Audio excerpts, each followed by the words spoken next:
Ya se me cortó la inspiración de... Mentira, mentira. Bueno, buen día, señoras y señores y reptilianos o como se identifiquen.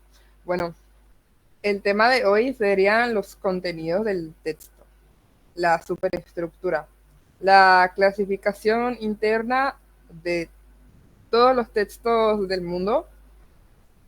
Esto abarca la tipología textual, que se referiría a la clasificación de textos según sus características estructurales y funcionales. O sea, según su función, o sea, los textos se clasifican según su función, según su modo de escritura, si está en prosa, también depende mucho de su lenguaje, si es un lenguaje estándar, pero eso es el tema de los niveles de lenguaje es otra clase. Pero para que sepan, en por ejemplo, en un texto argumentativo, un ensayo, seguramente hicieron un proyecto para el colegio. Bueno, en ese informe se utiliza el lenguaje científico o se utiliza el lenguaje culto. No se usa el lenguaje estándar. Así. El lenguaje se adecua a la función del texto que estés haciendo. Y así. Esas son básicamente las premisas del lenguaje, ¿ok? Porque uno tiene que adaptarse al receptor al cual está destinado el texto. Si yo estoy escribiendo un poema, tengo que utilizar la lírica, tengo que utilizar el lenguaje poético para que otros poetas o personas que también leen poesía, incluso una persona que no lee poesía, también puede interpretar un poema. Pero va dirigido especialmente a personas que ya están adentrados a ese mundo, dependiendo del poema, porque hay gente en Facebook que sube frases, por ejemplo, ay, el agua moja, y eso ya es pues poesía. Bueno, y eso podría ser un tipo de texto motivacional, pero poesía, sepa Dios, por eso. Entonces, el lenguaje depende de la función que quieras tomar, la función que quieras que tenga tu texto, ¿ok? Por ejemplo, en una reunión de amigos, no vas a estar diciéndole, ¿sabes que nosotros nos separamos de los neandertales hace más o menos 20 mil años? Te van a decir, no, yo ni te tapo, te van a decir. O lo hablas en términos muy intrincados, muy rebuscados. Imposible que te capten, ¿ok? Aunque sí, depende del nivel de la persona. En el trabajo también mantienes un nivel de lenguaje indicado, que no puedes decir, bueno, sí, hay trabajos donde sí son buena onda, por ejemplo, pero hay trabajos súper serios donde no puedes decirle capé a tu jefe o si no, ya te espera en la puerta, ya te da tu liquidación. Eso es solamente para hacer una retrospección de lo que sería lo básico para comprender la tipología textual. Bueno, y una de las cosas de las que se encarga la tipología textual sería en que consiste en identificar y categorizar, es decir, clasificar los diferentes tipos de textos en función a su organización y el propósito comunicativo, los que les estaba mencionando, pero dicho en palabras más bonitas. Okay. Esta clasificación se basa en la observación de patrones recurrentes en la estructura y en la intención del texto. Por ejemplo, un texto que sea un texto que sea de promoción de un,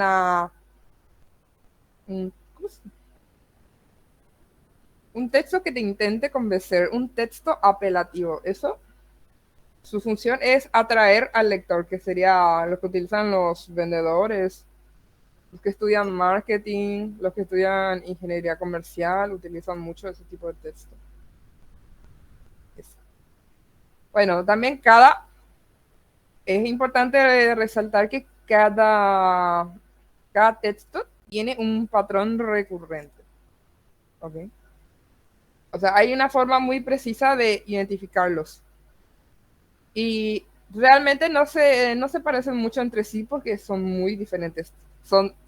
Tienen demasiada, demasiada diferencia de marcado.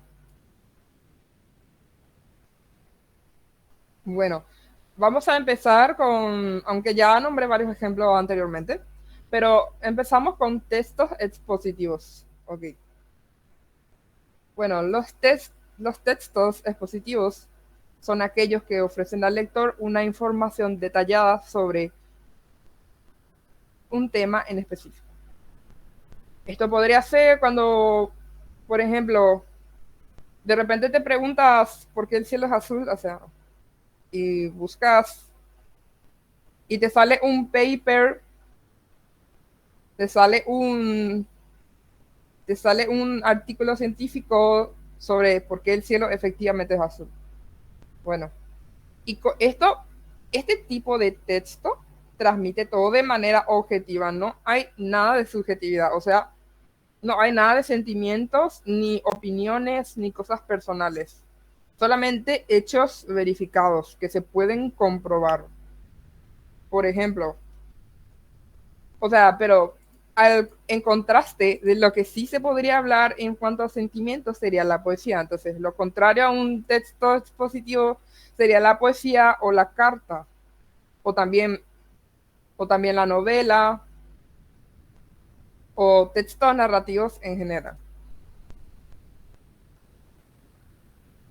¿Okay? Y estos textos se encuentran principalmente en los ensayos, se encuentra también en artículos de revista, un manual escolar, etc. Manual escolar como el panfleto que te dan de, bueno, en séptimo grado creo que te dan lo que va a salir en el examen y eso efectivamente es un texto expositivo. Ensayo de...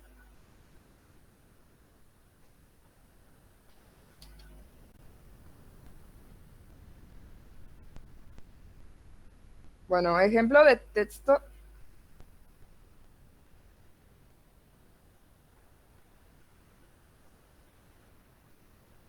Ok, ya saben cómo va. Estos textos hablan de forma muy objetiva, se adentran tanto al grano que no tienen cabida los sentimientos ni los pensamientos, o sea, de los pensamientos sí, pero siempre en cuanto tengan pruebas en las que basarse dichos pensamientos. Tiene que ver con la realidad, sin agregarle si está bien o mal o sin agregarle matices de color, o sea, es negro o es blanco. Aquí infiere el creador del ensayo que la creación literaria de Hispanoamérica abunda, por consiguiente, en denuncias, pero también en alentadoras perspectivas de cambio, con frecuencia en fascinantes utopías. Eso es un hecho que se puede apreciar. Básicamente en literatura está muy bien sabido que la literatura de Hispanoamérica se basa mucho en lo que es la distopía. ¿Dice distopía? Ah, no. Dice utopía. Sí, porque ¿qué pasó? ¿Cuál es el contexto sociocultural de Hispanoamérica? Que hubo una serie de dictaduras y los escritores dijeron, esto es un infierno. Y empezaron a escribir mundos donde la dictadura era mostrada desnuda, en carne y hueso era mostrada la dictadura, pero, y bueno, a la gente se le mataba por eso básicamente. En España también fue así. Y ok. Ese es el contexto histórico que tiene la razón que tiene la razón este pequeño párrafo. Entonces es comprobado, históricamente hablando. ¿Ok? Ese fue el ejemplo de texto expositivo. un ensayo, si le sale en el examen un ensayo de, ¿qué es? Un ensayo sobre la tauromaquia o sobre la bronquitis o sobre el SARS-CoV. Bueno, eso es un texto expositivo, ¿ok?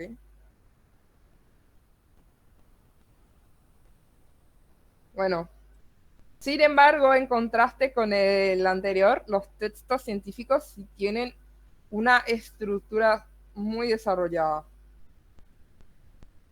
y tiene un contenido de forma sistemática que está más o menos jerarquizado. Otra cosa, esto sí, aquí se encuentran los artículos científicos, ¿ok? O los papers, por ejemplo, solar. Mm,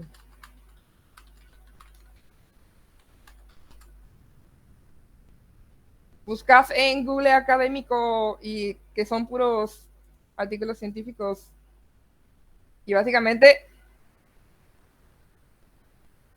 ven, miren, tiene esta estructura. Tiene la introducción, tiene lo que vendría a ser también, algunos tienen el resumen, tienen palabras clave y tienen el abstract que vendría a ser resumen también, pero en inglés. Eso tiene una estructura súper rígida. Me tocó a mí hacer un ensayo científico y digo un artículo científico y no es nada, no es nada agradable, pero cuando se termina es gratificante. Sí, tiene mucho protocolo. No es que expone la información y ya. Y además tienes que citar todas las fuentes, porque de lo contrario te puedes ir preso. En países serios, ¿verdad? No estamos en Paraguay. Tranquilos. Hay que citar bien el autor. Dota 2, what the fuck. Ok. Este ejemplo de artículo científico. Ok, estos trabajos también incluyen las tesinas, que vendría a ser como tesis pequeñas, pero que son de carácter descriptivo. La mayoría de las licenciaturas hacen tesina. Yo creo, con mi humilde conocimiento adquirido a los 20 años, creo que una tesis, una tesis doctoral, vos tenés que demostrar algo, tenés que hacer algo completamente nuevo, algo, como te digo, algo que más o menos cambie el paradigma de la actualidad. Y que ahí te dan el título de doctorado. Tiene que ser una investigación súper profunda, extensa, basada en datos comprobables. Y si no es en datos comprobables, que tenga argumentos súper lógicos, que puedan, que puedan ayudar a dilucidar cuál es el sentido del texto, de la tesis doctoral. Por eso, la tesina es de carácter descriptivo y la tesis doctoral es de carácter explicativo. O sea, es decir, la tesina solamente describe desde lejos, ¿sabes qué? Hay, hay cuervos blancos. Ok, hay cuervos blancos, efectivamente. Tal porcentaje de la población de los cuervos es blanco. Eso es una tesina, una tesis descriptiva. Pero la tesis doctoral es qué es lo que hace que existan cuervos blancos. Es algo más complejo. Okay. Y así, esto podría salir en el examen, creo yo. Los textos periodísticos son súper fáciles. Básicamente, mmm, sí, textos periodísticos. Nepo Babies. Vaya, vaya.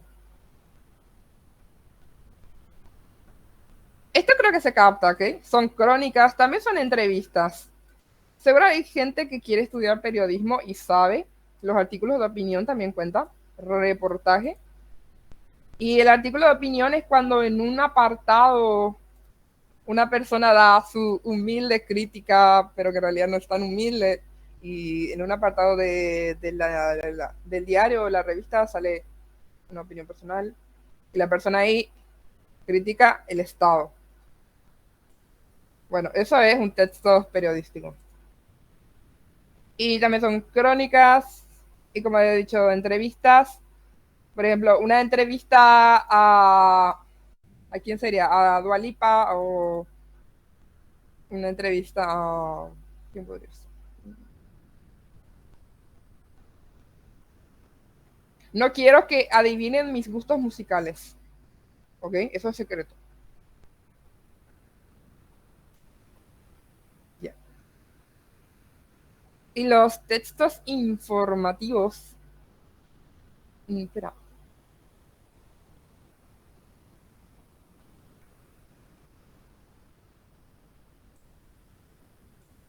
Bueno, los textos informativos son aquellos que tienen por objetivo transmitir un conocimiento o una noticia al respecto de un ente o acerca de una cosa, de algo.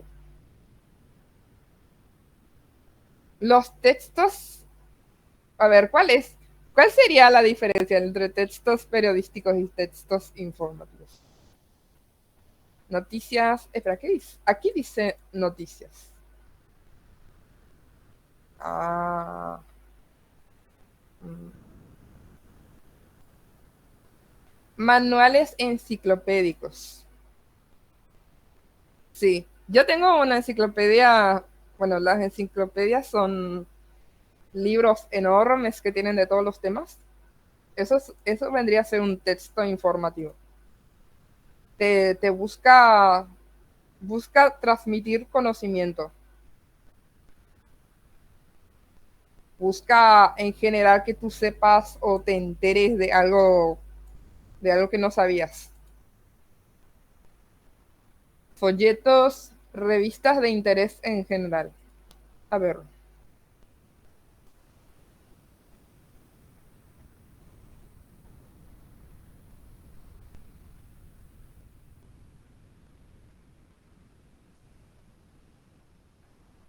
bueno. Llegamos a textos humorísticos. El lector los utiliza para exacerbar o inducir de forma incrementada la risa, el momento hilarante en el lector. Se utiliza exageración, sarcasmo, burla, ironía, todos los tipos de sarcasmo. El sarcasmo que ya viene a ser una ofensa también se usa. Como el humor negro, básicamente. A ver, un texto humorístico. Chistes de humor negro. ¿Qué es humor blanco?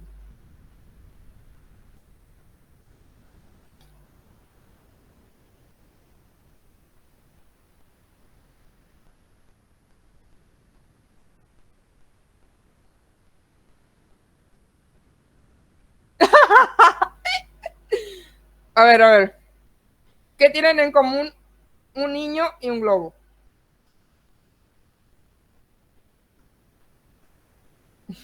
Ahí. Bueno, los dos explotan cuando los pinchas. No sé. Muy, muy turbio. Muy turbio. Pero así es la vida. Así es la vida. O, ¿qué es, ¿qué es la carne molida? Un leproso tocando la guitarra, por ejemplo.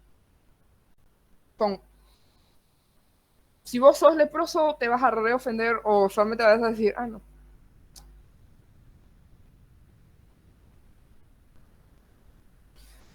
También pueden ser historietas, parodias, sátira, como las parodias que salen en internet por ejemplo, supongamos Dragon Ball, le añaden otra voz o... hmm,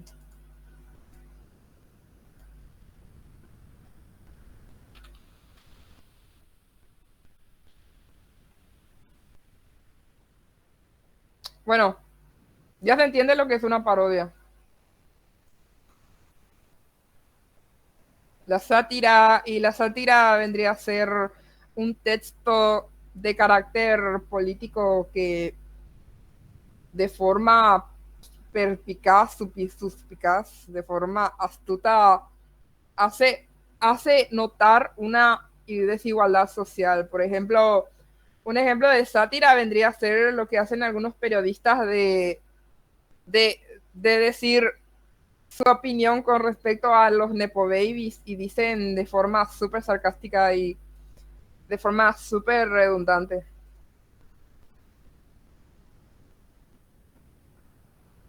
Y bueno, yo ya he hablado de los textos publicitarios que vendrían a ser los, ¿qué sería?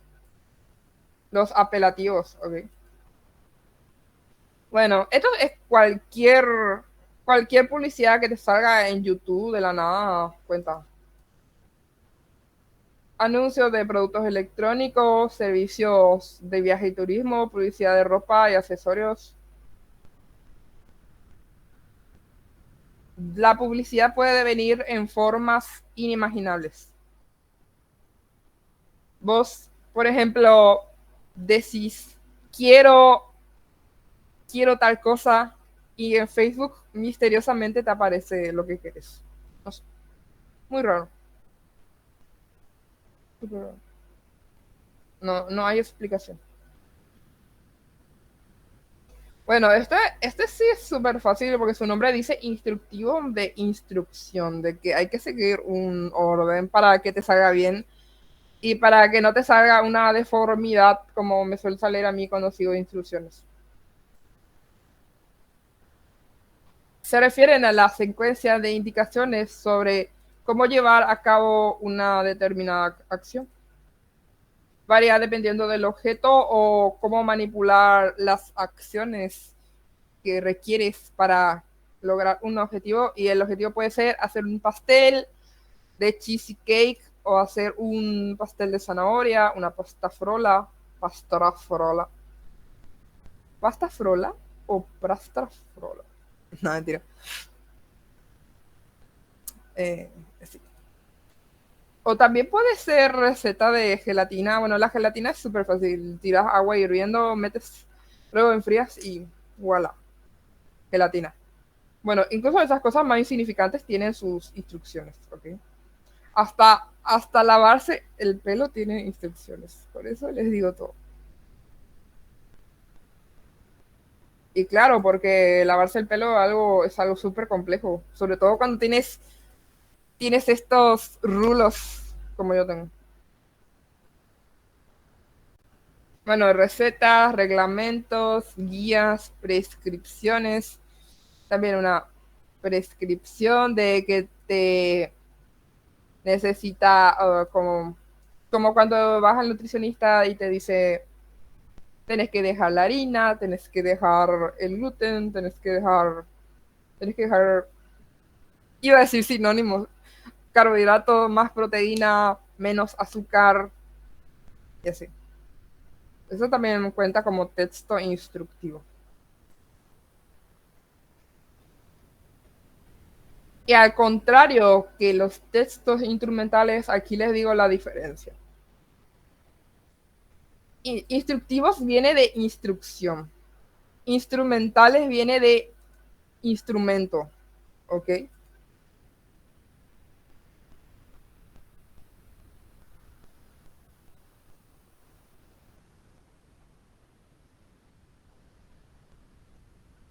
Bueno, los textos instrumentales son de es un tipo de texto que te cuenta, por ejemplo, cómo hacer una relación morfosintáctica en una oración o cómo hallar el sintagma nominal en, en un párrafo.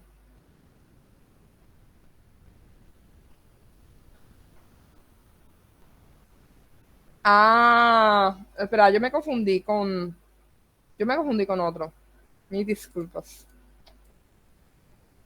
El texto instrumental, justamente como dice su nombre, es un instrumento. Es puramente utilitarista que tiene una función que no es agradar, no es, es algo necesario para, para hacer utilidad a la empresa o para hacer utilidad al trabajo, porque se utiliza más en esos ámbitos.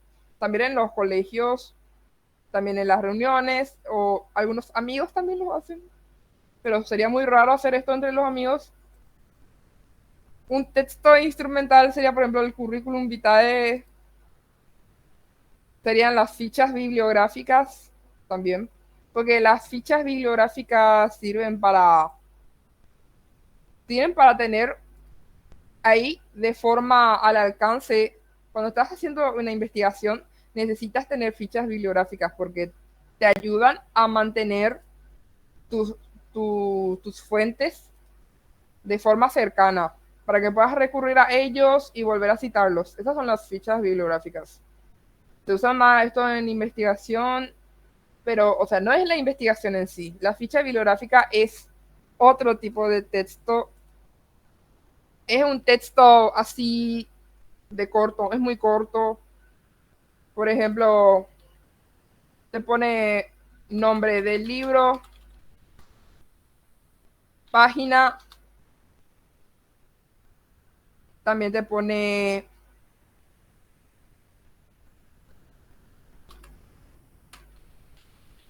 parte importante del libro para citar,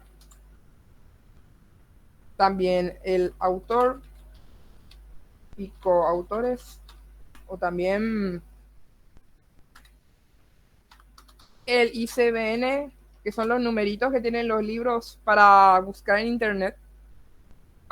Ahora la tecnología está tan nivel, tan punto que con solo poner los numeritos del ICBN ya te lleva a un libro, por ejemplo, en internet. Pues es el libro, pero electrónico. Yo prefiero el que es en papel, pero se aprecia la utilidad. También te puede decir ciudad del autor, de nacimiento, biografía y muchos datos de, de, una, de un pedacito de lo que vendría a ser tu investigación. Un pedacito que sacas de un libro para poder eso volver a utilizar y tener a tu alcance para utilizar en tu investigación. Y tener a simple vista así todo. Para poder citar, por ejemplo, se citan APA, nombre, no, era apellido,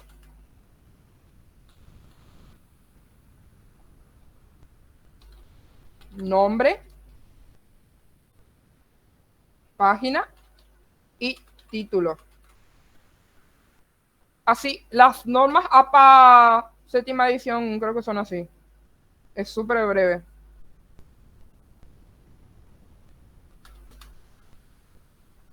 Pondría de ejemplo mi novela, pero mi novela nunca la terminé, la verdad.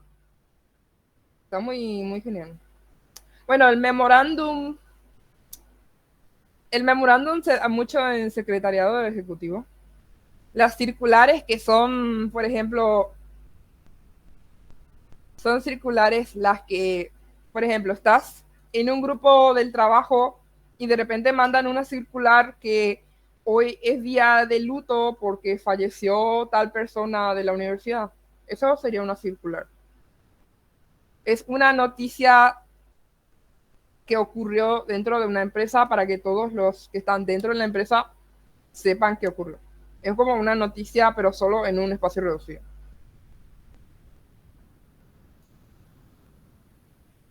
Y están los informes que te informan, pero ¿qué tipo de informe sería? No especifica qué tipo de informe. Cartas de presentación, que vendría a ser que, bueno, las cartas de presentación o cartas de recomendación. Bueno, sí, las cartas de presentación sería cuando una persona habla bien de vos porque te está recomendando para una empresa. Por ejemplo, un amigo que recomendó a Norma para que yo sea profe. algo así, algo así. Cosas misteriosas. Y los certificados que vendrían a ser, bueno, yo tengo varios. ¿Dónde estaba? Mm.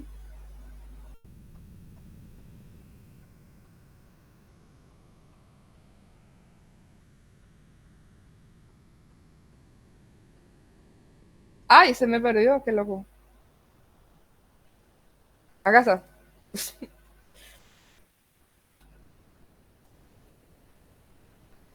Ver, no, les voy a mostrar el de Tírica.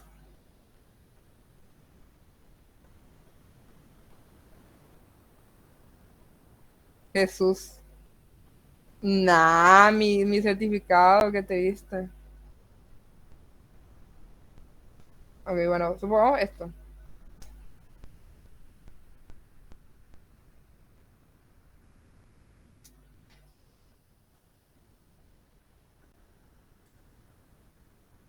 Ejemplo de certificado, claramente. No. Bueno, ejemplo de certificado. Está firmado por los jefes, por los coordinadores, y así.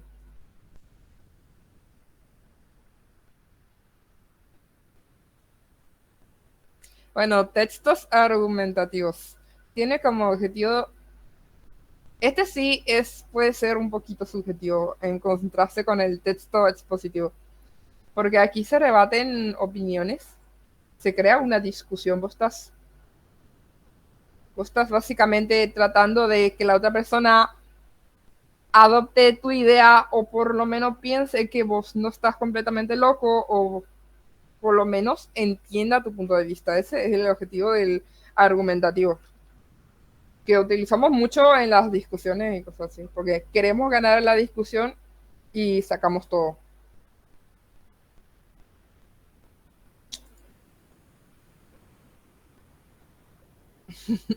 Bueno, ok. Y la finalidad del autor en un texto argumentativo puede ser demostrar una idea, por ejemplo, Dios existe, no mentira. O puede bien persuadir, puede refutar o sea, puede refutar una idea. O sea, por ejemplo, que el hombre es intrínsecamente malo o que por naturaleza es bueno, pero la sociedad lo corrompe. Eso el autor de un texto argumentativo lo demuestra o lo refuta. Es decir, refutar es comprobar que algo, o sea, dar evidencia que algo es negativo, que algo no es cierto, que algo es falso. O persuadir al receptor sobre determinados comportamientos, hechos o ideas. Esta estructura de texto argumentativo no es súper, súper rígida como el ensayo científico, que sería ser el texto científico, pero sí, tiene una estructura que hay que tener muy en cuenta. Introducción, desarrollo, citas, tesis, conclusión. Bueno, y tesis, aquí con tesis no se refiere a tesis, me estoy a punto de recibir. No, aquí con tesis se refiere a tesis de una idea, porque eso también significa tesis. Bueno, conclusión, bueno, ensayos, discursos, ¿no hay más? Sí, los discursos también son muy argumentativos porque ahí expones todo lo que, no sé, si alguien fue mejor alumno, seguramente dio su discurso el año pasado o el año antepasado. Y así. Uno ahí da argumentos y trata de demostrar, trata de convencer a los demás que está en lo correcto. Y que esté en lo correcto o no, ya es independiente a él y a las personas.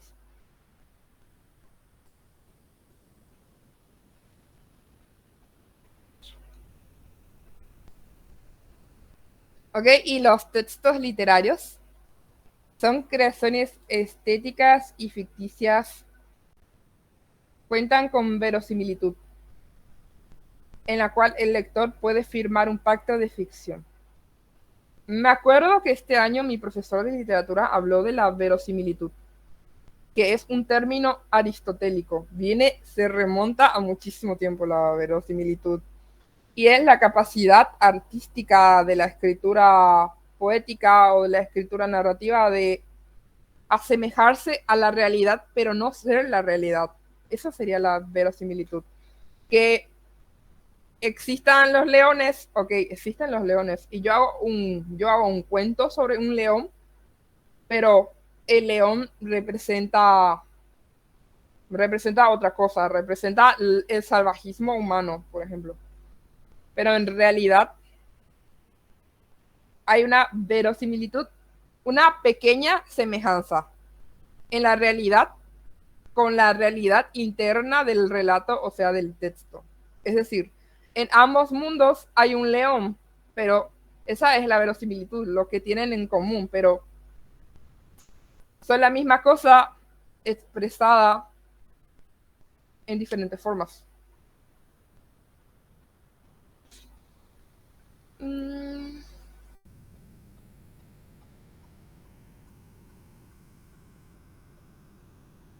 ujú. Bueno, aquí se encuentran los cuentos, novelas, fábulas, mitos, poesías, teatro y guiones. O sea, guiones de película también entran, ¿sí? Eso también es literatura.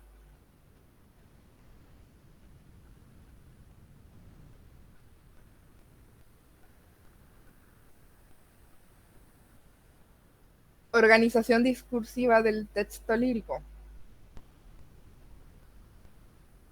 Bueno, esto se refiere básicamente a la disposición de elementos que se tienen para recurrir en un texto poético, o lo que tú necesitas para crear un texto estilístico, un texto artístico o poético.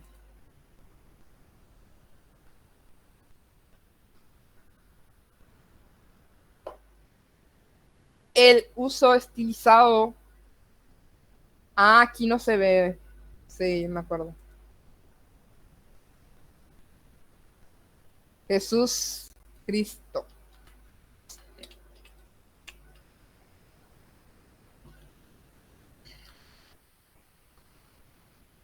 Mm. Bueno, esta es una ficha bibliográfica.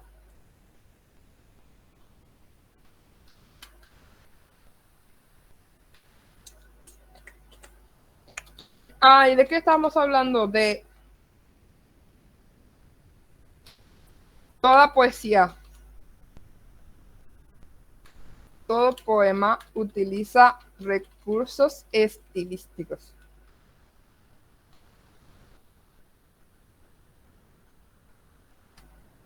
Buscan embellecer el lenguaje, de hacerlo más bonito, no solamente visualmente cuando lo lees y en tu mente se reflejan los conceptos de lo que estás leyendo. Por ejemplo, yo leo un poema sobre una vaca.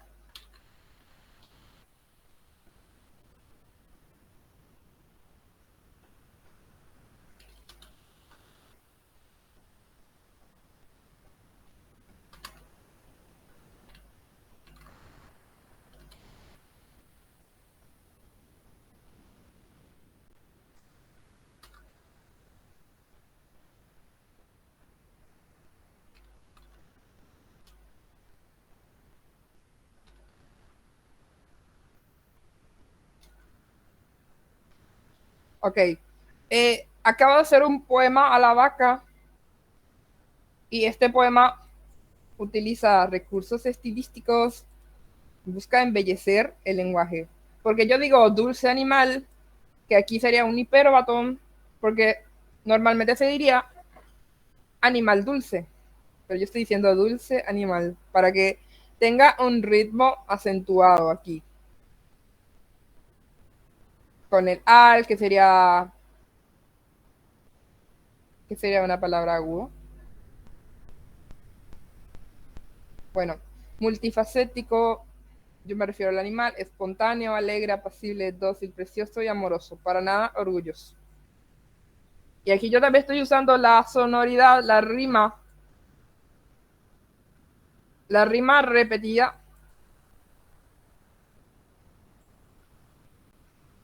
Bueno, aquí hay una aliteración porque se escucha el sonido. Precioso y amoroso, para nada orgulloso. ¿Okay? Esos son los recursos estilísticos. Justamente dimos en la clase anterior las figuras literarias. Esos son uno de los recursos. El poema a la vaca. Y animal multifacético vendría a ser una metáfora. Ojo. Porque yo me estoy refiriendo a que la vaca hace leche, hace queso, hace cuero, es carne, no sé. Es un animal muy noble, ¿ok? Nunca escuché que una vaca mate a una persona. Bueno, puede ser, puede ser. Eso. Bueno, este es un ejemplo de poema. Vamos a seguir trabajando con este poema conforme vaya pasando el tiempo. Jesús, ya son las 8. Bueno, pasa rápido. Ok, algo que tienen que saber y pegarse por la frente es que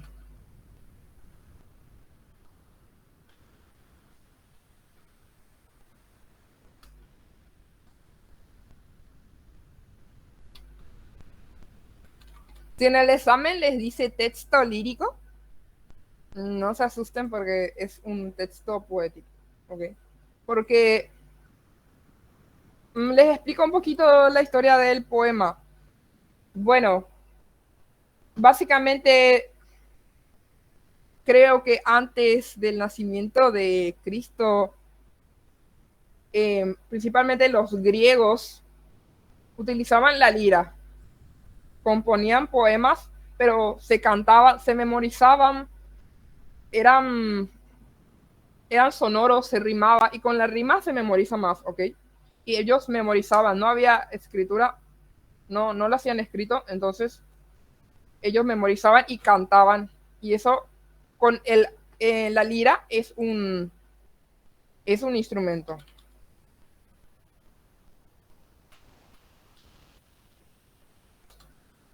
Sí, esta es la lira, ¿ok?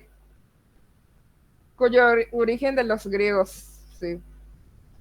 Ok, con este se cantaba, bonita imagen, con este se cantaban los poemas. Ahí nació la poesía y se transmitía de generación a generación. Por eso viene, de ahí viene lírico, viene de la lira, del instrumento que se utilizaba para recitar los poemas que sí o sí antes eran verbales. Y la rima viene justamente de eso, de la facilidad de memorizar. No es por nada, tiene su utilidad.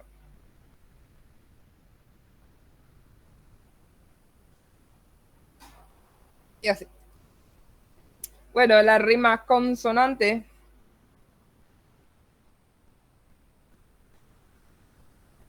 Ok, la rima consonante es cuando se repiten varias letras iguales. Varias letras tienen que ser iguales. Sí, se tienen que repetir todos los fonemas de la última vocal acentuada. Voy a poner de ejemplo otra vez mi poema La vaca. Precioso y amoroso, para nada orgulloso. Esta sería rima consonante. Ojo.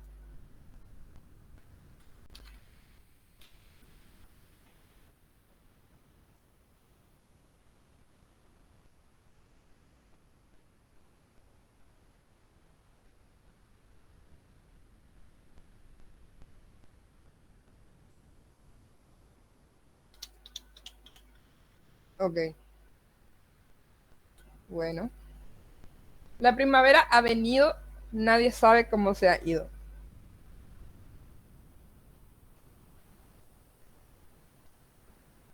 Si hubiera yo fallado, no, no me arrepiento de haberte amado.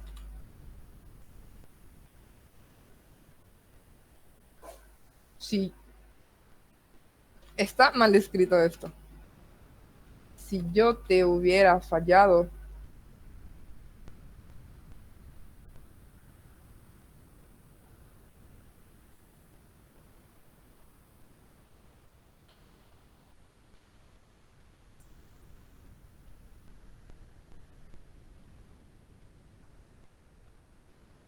si yo te hubiera fallado, no me arrepentiría de haberte amado. Porque rima consonante. Porque se repiten estos fonemas. El ado y el ado. Son fonemas, ¿ok? ¿Y qué son los fonemas? Bueno, son palabras que producimos con los sonidos. Son normalmente conjunto de femas. Es decir, conjunto de D, O, A. O sea, esto vendría a ser ado, un fonema. Sería un fragmentito de la palabra. Eso.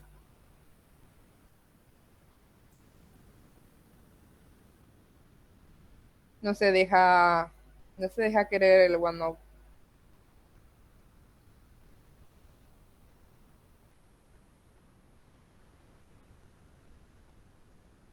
Bueno, la rima asonante es cuando solamente se repite una vocal, en contraste con la rima consonante que se repiten hasta las consonantes, valga la redundancia. Acá hay una consonante D y una D, y vocal I y vocal O.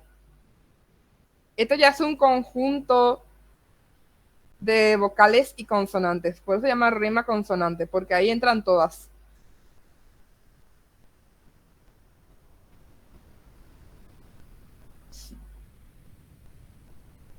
Bueno, la rima sonante apenas coincide una palabrita, solo una. Sin, no hay más explicación.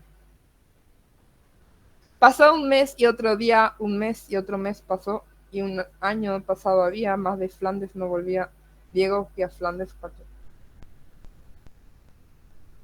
Sí. Solo hay una coincidencia verbal en las últimas palabras.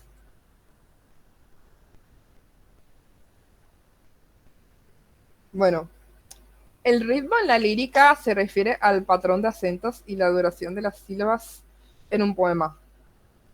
Bueno, esto contribuye a la musicalidad, o sea, la sonoridad de un poema que se escuche bonito, y la fluidez del texto lírico también, que sea fácil de decir, que no te estés enredando todo para decir un poema porque no tiene ritmo. Eso es cuando no tiene ritmo. Y esto en los acentos, las pausas, las sílabas métricas, las sílabas que no están explícitas, sílabas sin acento tónico, básicamente.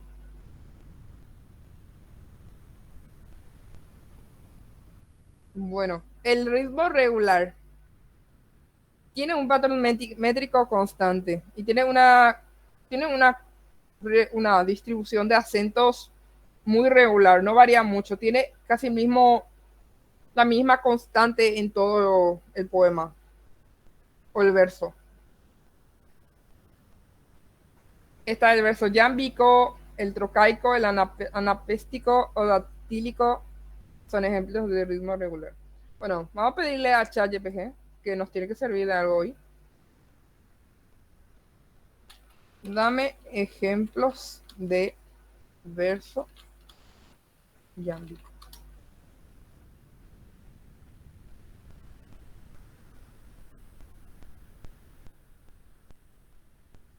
Pero ¿por qué en inglés? O sea, I know English, but not everyone.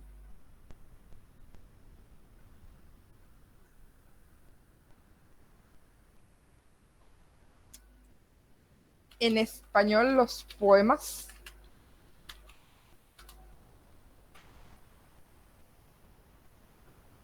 Ay, gracias. Es que ChatGPT es muy bueno. Me dice mi disculpa, Juan. Es ChatGPT más civilizado que muchas personas, ¿no creen? Bueno,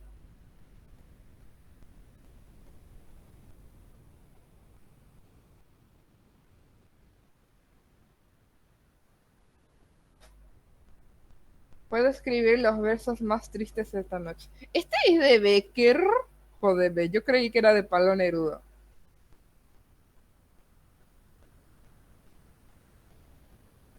ChatGPT, no me estafes.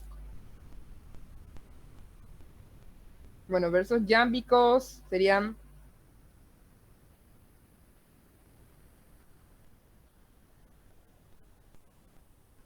bueno, el verso yámbico he encontrado un patrón cual es repetir una palabra al inicio. Por ejemplo, puedo escribir los versos más tristes de esta noche. Escribir, por ejemplo, que la noche está estrellada y tiritan azules los astros a lo lejos. O otro ejemplo de Luis de Góngora, que sería: mientras por competir con tu cabello oro bruñido el sol relumbra en vano, mientras con menosprecio en medio el llano mira tu blanca frente el lilio bello. Sí, hay una repetición de las primeras palabras. Ese es básicamente el verso yámbico, si por ahí les sale en el examen. Escribir, escribir. Mientras, mira. A 100 yardas. Ay, ay, por Dios. Federico Lorca. Yo amo a Federico Lorca, por Dios. Es un ídolo. Bueno, romancero gitano, romance de la luna, luna, a 100 yardas de la torre, a 100 yardas de la mar, a 100 yardas de la mar, que coja la niña luna. Este poema, según mal recuerdo, trataba sobre la muerte, que es representada con una niña que está caminando bajo la luz de la luna.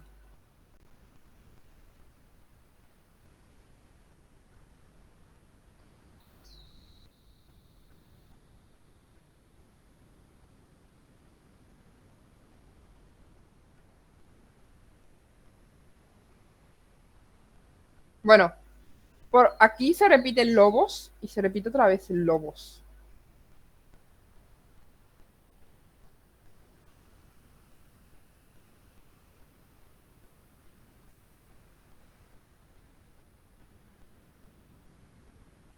O sea, sí, tiene un esquema métrico específico.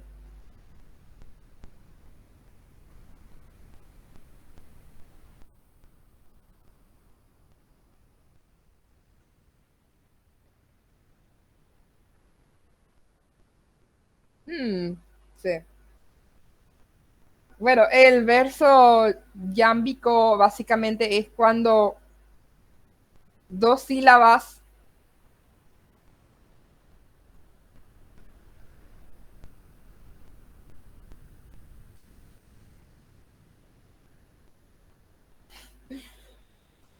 Ay, ya, ya mejor. Explícame.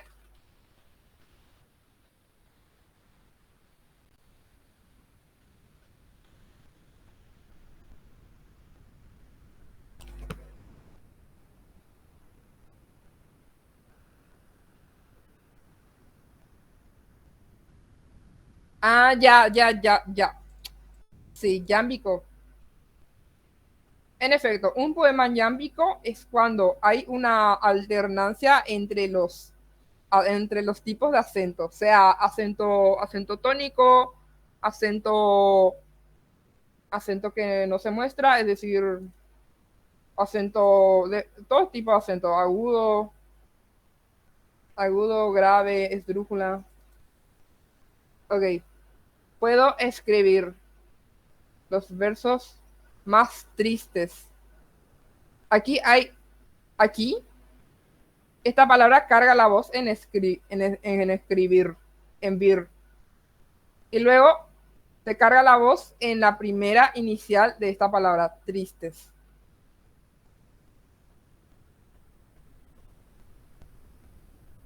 Y así se va alternando. Aquí Dice, mientras por competir, oro bruñido al sol relumbra aquí, oro relumbra en vano el sol. Hay una diferencia intrínseca ligada básicamente de forma muy enlazada al poema, que se juega con los acentos. Hay diferentes acentos, pero a la vez hay un orden esquemático. Primero hay una palabra aguda, luego hay una palabra grave, luego una esdrújula y luego hay una palabra esdrújula, una grave, una aguda. Se intercala.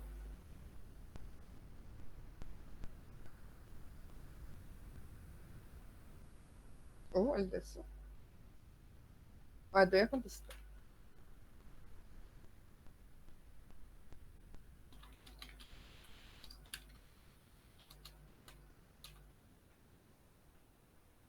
Bueno, el texto expositivo no es tan extenso y estructurado como el científico. El científico debe tener un lenguaje muy técnico y el expositivo basta con tener lenguaje estándar. Y otra diferencia también creo que es, sí, bueno, la extensión es uno y que el texto expositivo también es básicamente es solo para sacarte una duda, así de forma breve. Por ejemplo, yo le pregunto a ChatGPT, esto es un texto expositivo, ChatGPT me está enseñando que es un texto yámbico, porque sinceramente no me acordaba, pero por ejemplo, esto es un texto expositivo, ¿ok? Y un texto científico ya sería buscar en, buscar en Google Scholar académico ensayos sobre poemas de rima jam. Esto.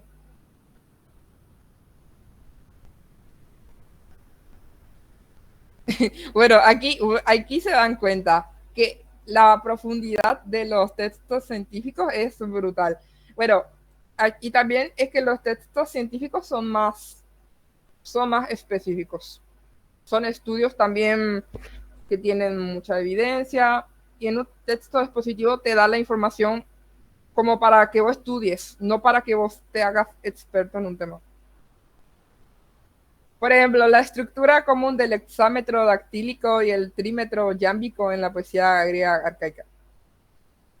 O sea, what?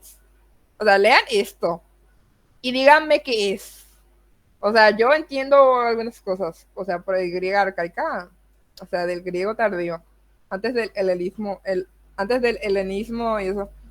Pero hexámetro dactílico y el trímetro, bueno, así. Ok, esto fue el verso, la rima, digo, el ritmo yámbico de la intercalación de los acentos. Ah, dactílico.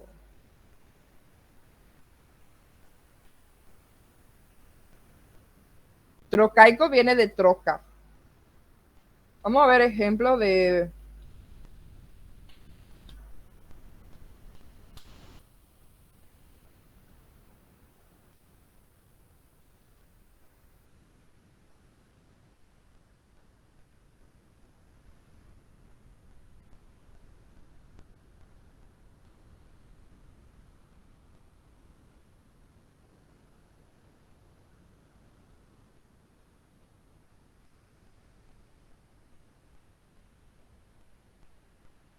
Bueno, los versos trocaicos son aquellos que la primera sílaba es larga. Volver.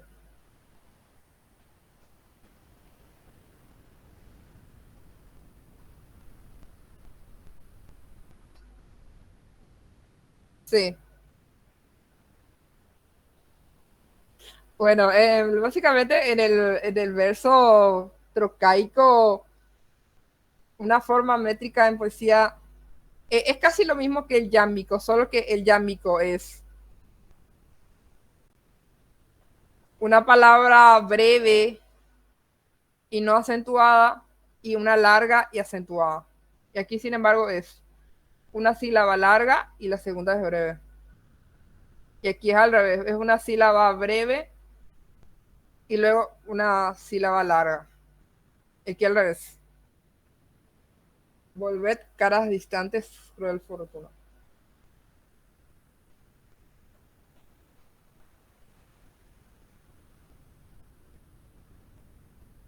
Bueno,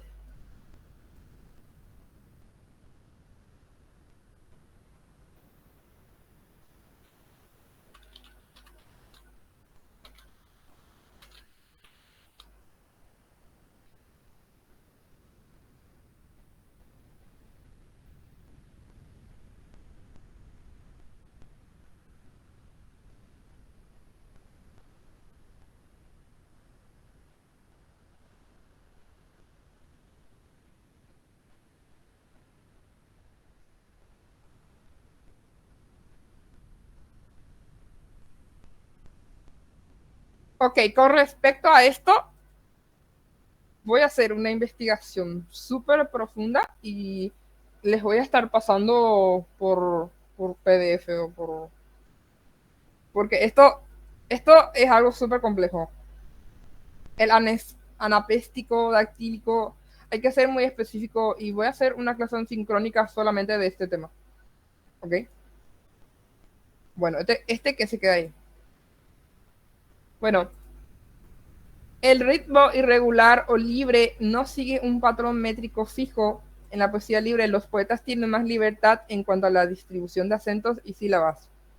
O sea, crean un ritmo fluido, por eso se llama verso libre.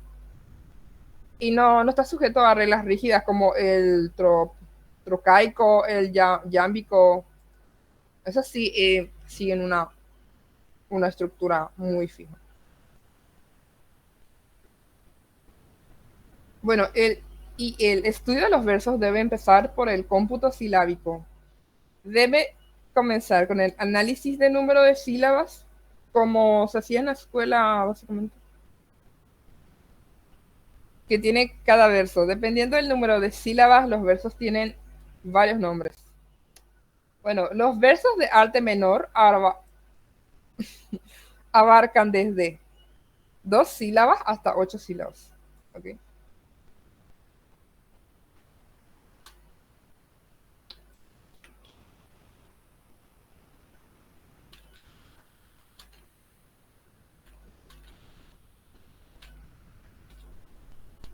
2 sílabas a 8.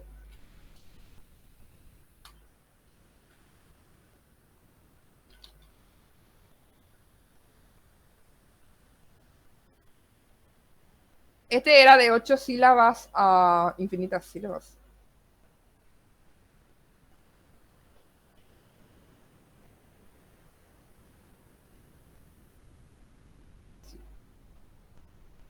Viene de octosílabos a...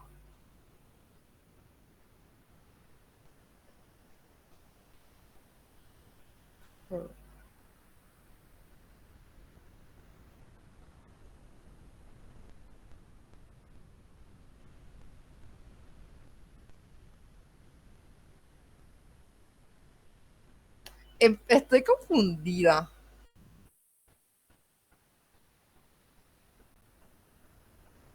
No.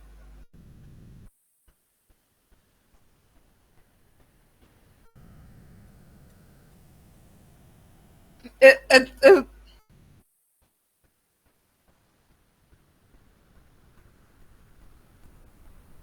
estoy súper, estoy súper confundida. Bueno, acá dice lo mismo, pero en realidad no es así. Bueno, este sí está bien, verso de arte menor. Está bien que son bisílabos, trisílabos, tetrasílabos, pentasílabos, hexasílabos, heptasílabos, octosílabos. Eso está bien. Pero arte mayor serían Mm, bueno, en arte mayor sería octosílabos hasta alejandrino.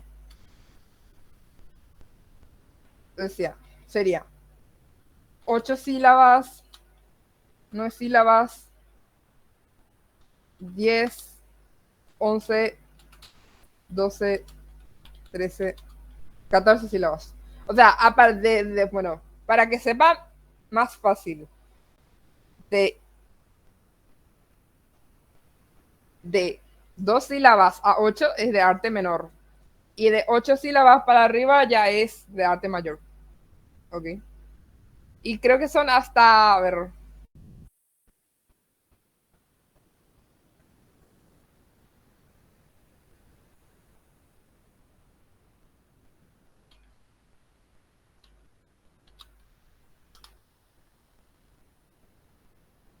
si tienen más de 8 sílabas. Más bien. Esa es una forma súper fácil de identificar que los versos de arte mayor, acá, este me confundió tanto que me quedé bugueada literal. Bueno, y me quedé súper bugueada. Es como que me reinicié, pero bueno. Bueno, borremos esto.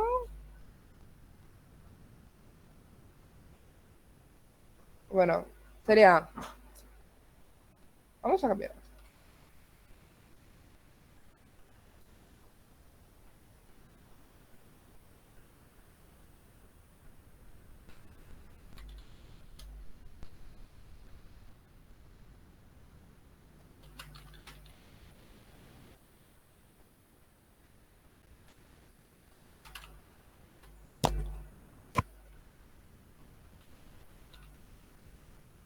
Espera, no sé si eran nonasílabos.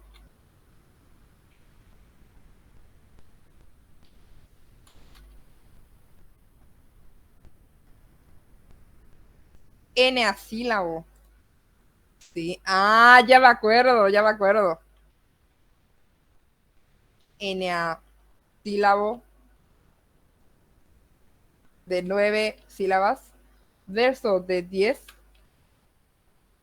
Me acuerdo que era deca, porque viene de deca, viene de 10 decasílabos.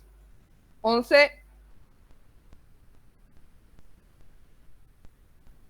endecasílabos. 11 sílabas. 12 era dodeca, dodecasílabos. Y 13 era tredecasílabos.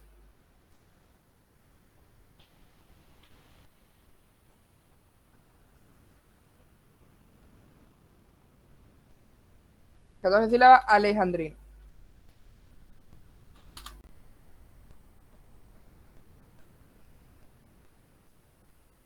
A ver, ¿cómo se llama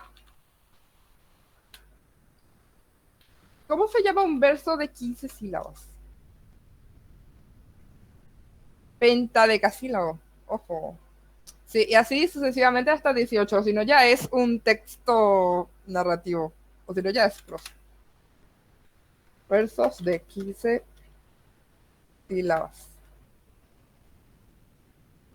Pentadecasílabo.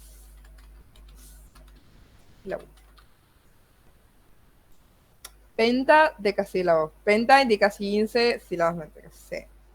Pentadeca, o sea, pero deca viene de 10 y penta viene de 5. Sílabo viene de sílabo. 15 sílabas. No hay más explicación. Bueno, estaba súper bugueada, pero se solucionó. Muchas gracias. Bueno, como ya saben, los poetas somos unos raritos y tenemos que inventarle reglas a todo, básicamente. Bueno, normas que afectan a los versos es que si el verso termina en palabra aguda, se cuenta una sílaba más. ¿Ok? Si el verso termina en una palabra llana, o sea, que su acento está básicamente como en esta palabra, agujero. O sea, el acento está más o menos en el medio, ¿ok?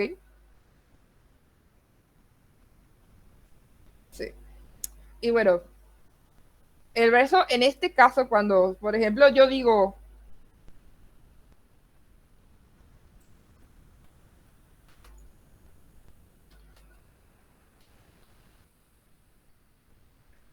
bueno, aquí,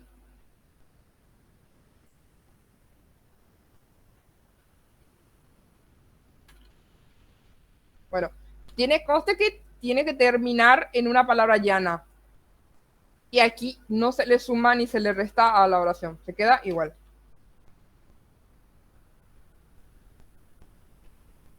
Entonces aquí sería una sílaba, dos, tres, cuatro, cinco, seis. No, aquí sería uno, dos, tres, cuatro, cinco, seis, siete, ocho. Queda ocho. Octosílabo. Sí. Y entonces en alma de tu agujero no se añade nada, porque si está en vez, y si supongamos que en vez de agujero decía otra cosa,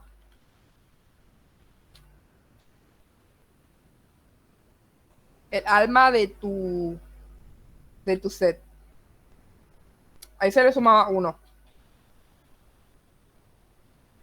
¿Y cómo quedaría? Uno, dos, tres, cuatro, cinco, seis, siete.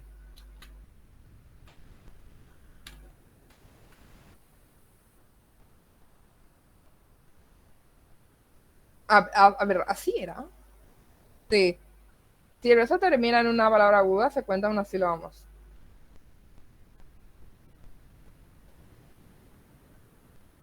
Y si el verso termina en una palabra esdrújula, se cuenta una sílaba menos.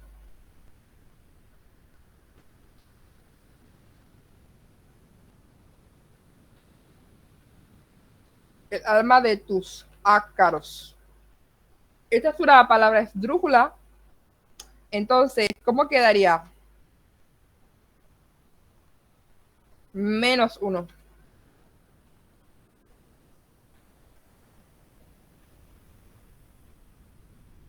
El alma de tus ácaros.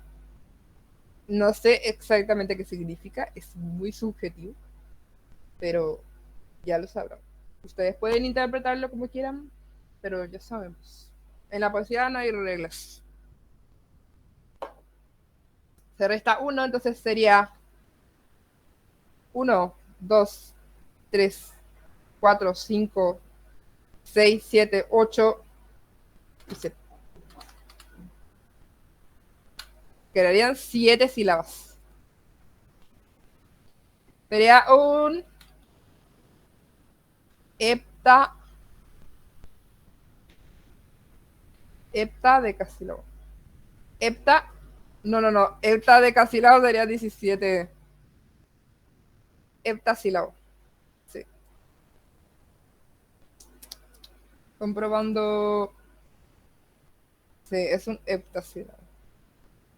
Y bien, eso no hay mucha explicación. Si termina en una palabra aguda, por ejemplo, parir, morir, vivir, todo lo que sea infinitivo, sol, todo lo que sea monosílabo, se le agrega una sílaba más.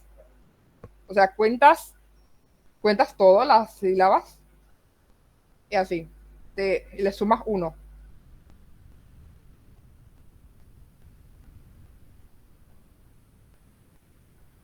Bueno, licencias métricas.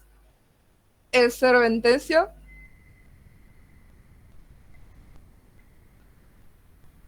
No sé qué hace esta acá. Bueno, em, la cuarteta. Ok, pero para que sepa, cuarteta es una estrofa de 4 versos de arte menor. Es decir, una cuarteta, una estrofa de 4 versos de hasta 8 sílabas. Ok, esto es una cuarteta. Supongamos que acá dice lo que tú quieras, pero hasta 8 sílabas nomás.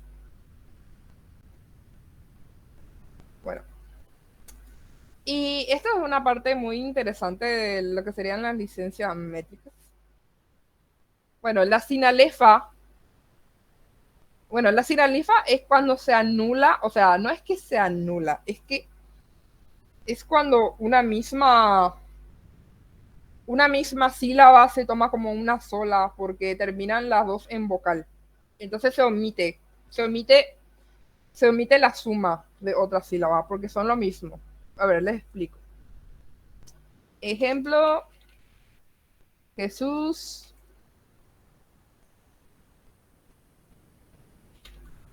Ejemplo de sinalefa.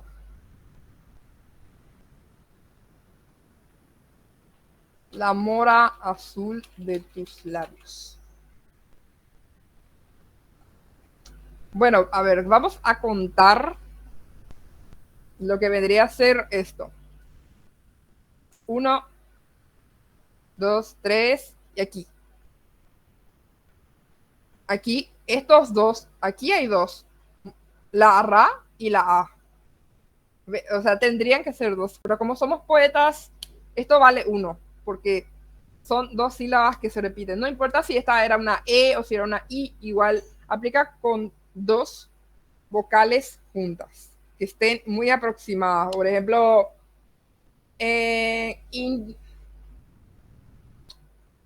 isla verde, no, isla amarilla o isla azul. Ok, aquí se juntan estos dos. Mora azul, 1, 2, 3, 4, 5, 6, 7, 8 y 9, porque termina en aguda. Es igual, bueno, para hacer matemáticas, ok. Es igual 9. Esto sería un. Este sería un eneasílabo.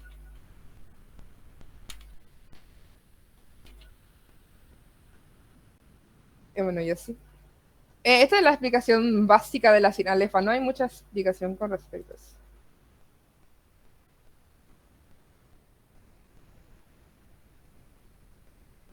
Bueno, la sinéresis es un poquito más difícil de hallar, pero vamos que se puede. Sinéresis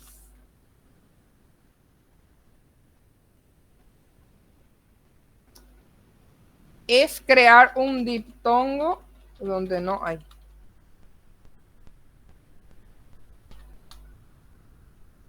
A ver, yo digo.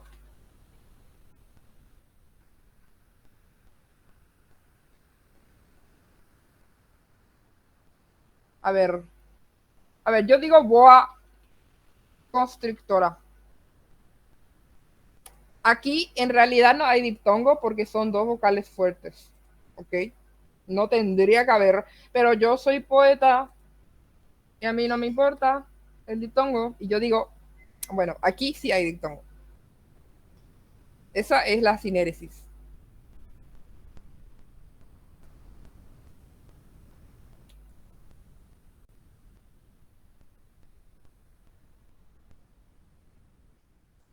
Bueno, teniendo en cuenta lo dicho anteriormente,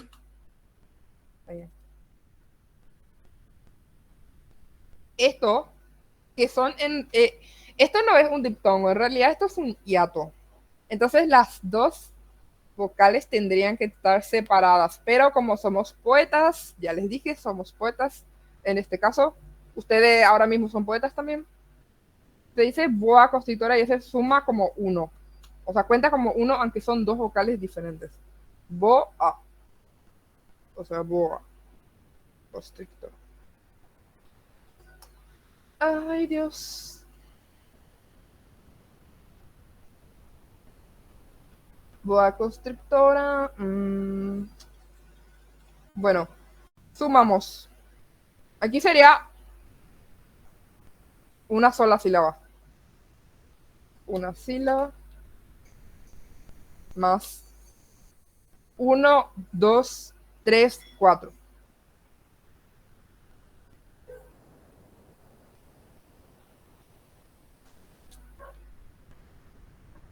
Cuatro sílabas. Constrictora. ¿Constrictora? Constrictora es una palabra esdrújula, ¿verdad?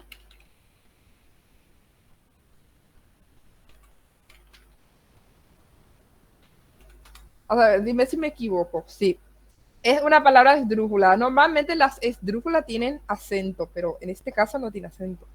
O sea, no tiene acento pintado, se carga la voz.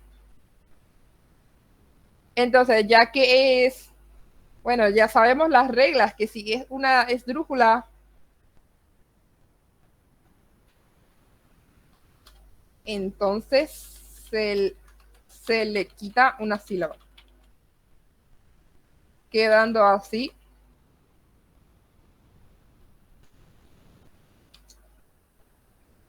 1 más 3 es igual a 4. Yes. Y así la vida. Esa sería la sinéresis.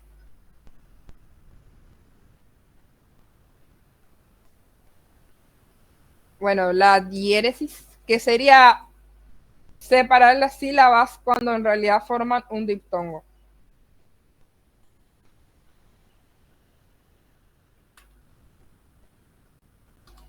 Por ejemplo, yo digo auto. Mi auto. Mi auto. Mi auto.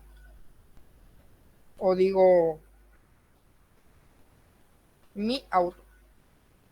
Bueno, aquí es súper complejo. Allí, bueno, aquí van a ver las maravillas de la poesía, de las reglas, de las licencias poéticas. Mi auto está mojado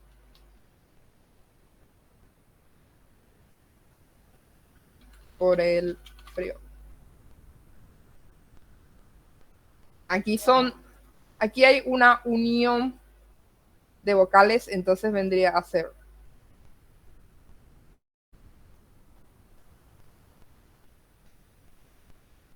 una sílaba más otra sílaba. En realidad esto debería estar junto, ¿ok? Esto debería estar todo junto. Mi auto. Esto debería ser una sola sílaba, pero como somos poetas, estas van a ser dos sílabas, más una sílaba de U. O sea, U es aparte de mía. O sea, mi A son una sola. Y con U también tendrían que ser una unidad. Pero como somos poetas, decimos no, entonces separamos la A de la U. Una sílaba de la U. Eso.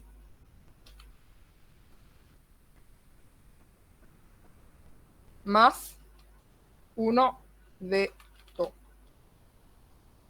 O sea, sería 1, 2, 1, 2, 3,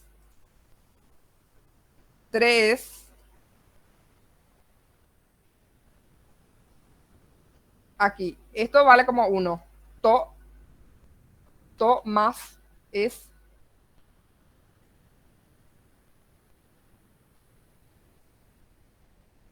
más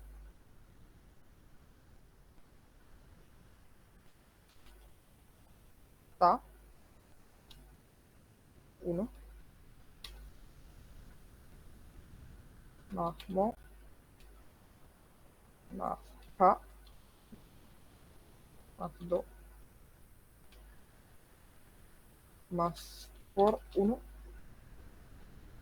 más el más. Y aquí esto tendría que ser un diptongo. Pero nosotros vamos a separar, ¿ok? Serían dos sílabas.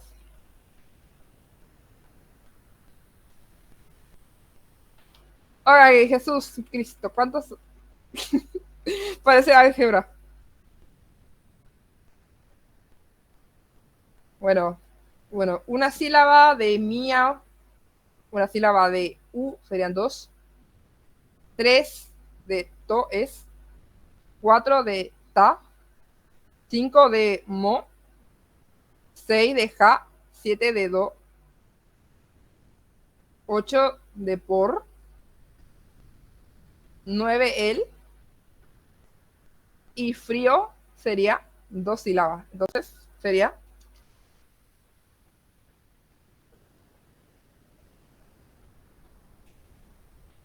11 sílabas.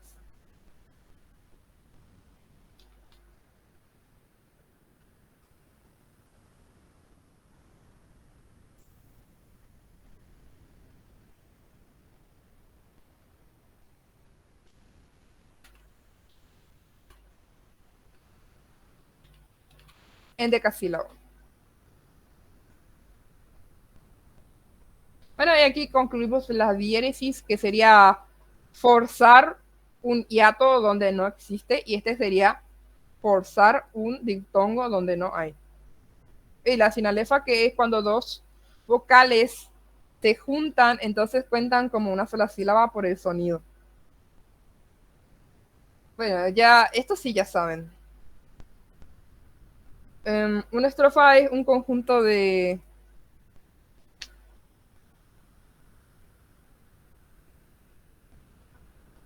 Bueno, una estrofa es un conjunto de versos, eso ya saben. Puede variar según el tipo del poema y del estilo del poeta. Bueno, tipos de estrofas.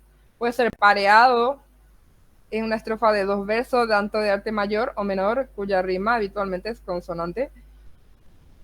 Y puede ser terceto, es la estrofa de tres versos de arte mayor y rima consonante.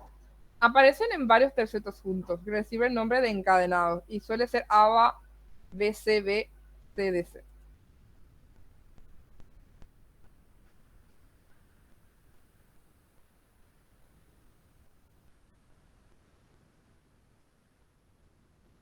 Y el cuarteto es la estrofa de cuatro versos de arte mayor, generalmente en decasílabos.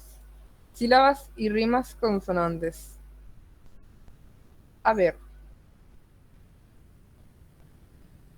yo voy a hacer un material con estos tipos de estrofas y voy a pasarles, porque así diciendo no es como que se aprenda mucho. Ustedes tienen que visualizar cómo es una redondilla, ¿ok?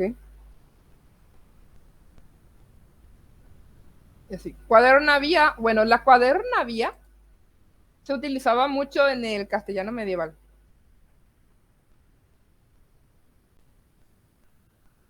Bueno, tiene cuatro versos alejandrinos, es decir, de 14 sílabas, y tiene una única rima, consonante A. Se conoce también como tetrástrofo. Bueno, tetra viene de cuatro, monorrimo viene de una sola rima, o sea, tiene una rima igual, tiene una rima constante. O sea, significa que básicamente A, A, es igual a 4A. Significa que se repite el mismo sonido, ¿ok?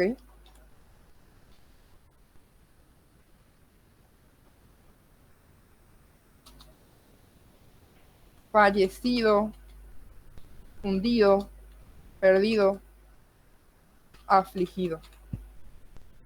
Esto, pero con mucho texto aquí, mucho texto aquí, bueno, y ahí se vendría a formar lo que sería el tetrástrofo monorrimo, que también se llama cuadernavia. Esta es una cuadernavia. Tiene 14 versos alejandrinos con rima perfecta, consonante. Coincide en todo esto.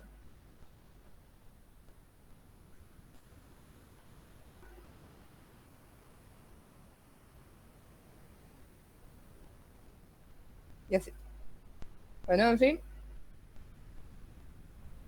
La lira y la estrofa de 5 versos mezclados de arte mayor, endecasílabos y arte menor. Bueno, como les dije, yo voy a hacer una...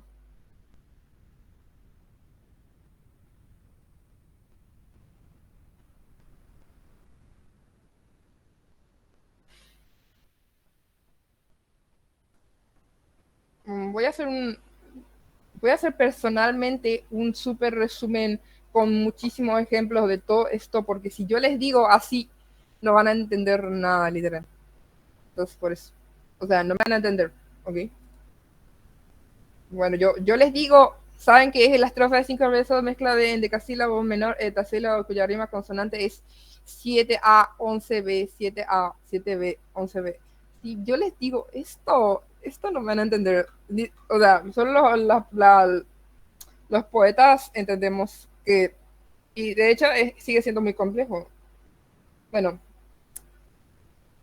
esto sí, les pasaré un resumen de todo esto y posiblemente una clase sincrónica.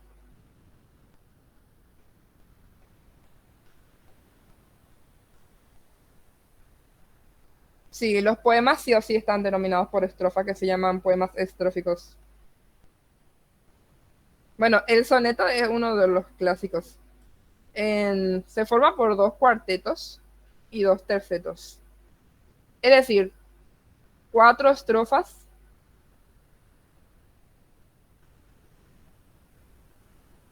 Sí.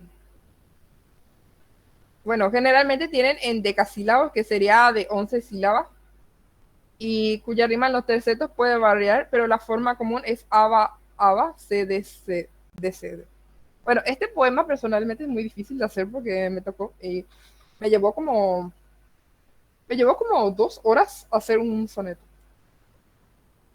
porque tiene que coincidir todo.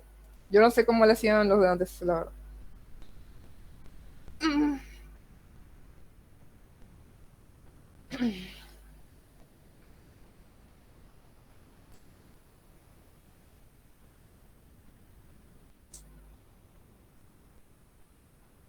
Bueno, poema no estrófico. Bueno, el poema no estrófico es cuando no está agrupado en estrofas, o sea, sería una frase así.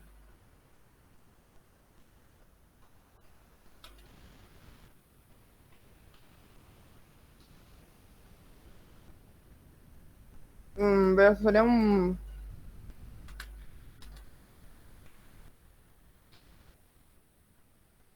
Les daría ejemplos de cada uno de estos, pero el tiempo es tan corto. Así que yo les doy el resumen intacto y ahí van a visualizar, inclusive si me quieren pedir ayuda, les explico. Bueno, pero esto tiene que ser una clase entera de los tipos de poemas. Bueno, la narrativa es uno de los grandes géneros literarios presentes a lo largo de los siglos en las distintas culturas, sí, desde tiempos inmemorables, desde 2000 años antes de Cristo, antes de la era común, epopeya de Gilgamesh, la Ilíada, historias romanas, épica romana, Plauto, comedia. De hecho, la comedia latina era lo mejor de esa época.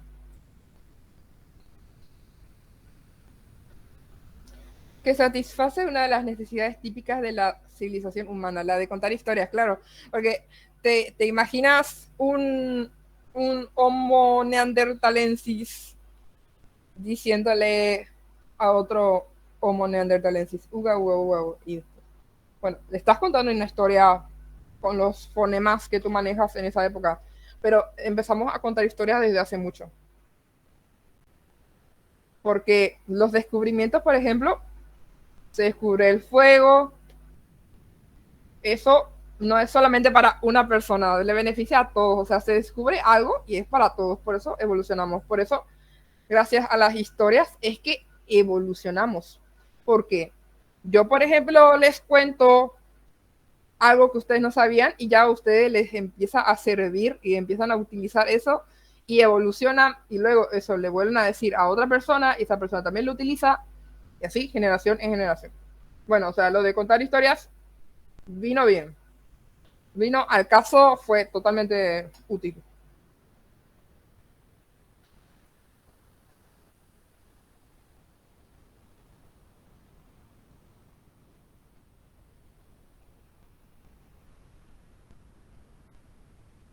Bueno, la estructura temporal consiste en la ubicación de los núcleos estructurales con respecto al tiempo que puede organizarse o componerse una historia. Puede ser lineal o quebrada. Bueno, lineal es cuando yo cuento, ¿sabes qué?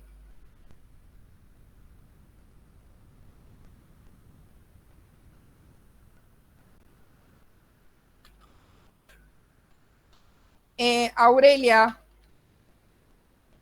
sollozando del dolor.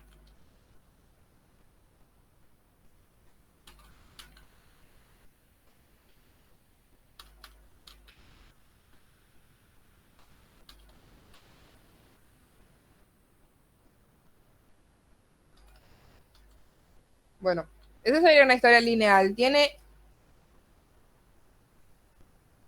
inicio y tiene final. Está estructurado, está bien estructurado. Entonces tiene un orden clásico, digámosle. Sin embargo, en la historia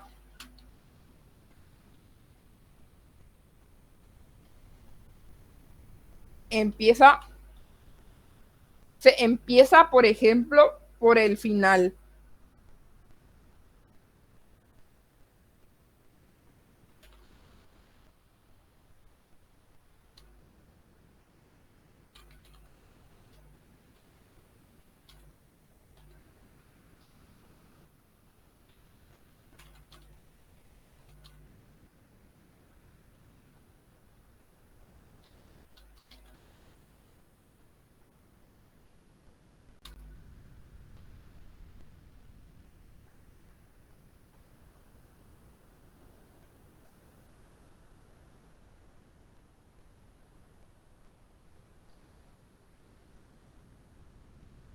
Bueno, este es el final, cuando ella ya se está muriendo, pero es el principio.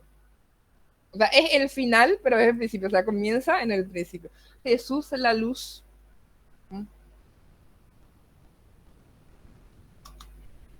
Luego digo,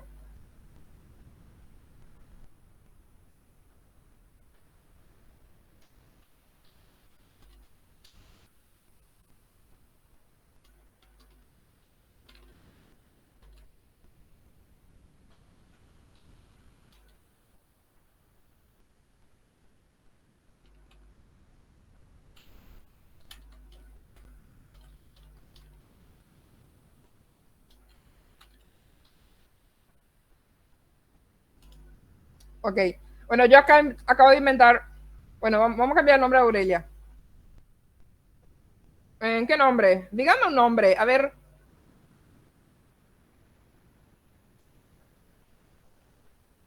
un nombre que me guste.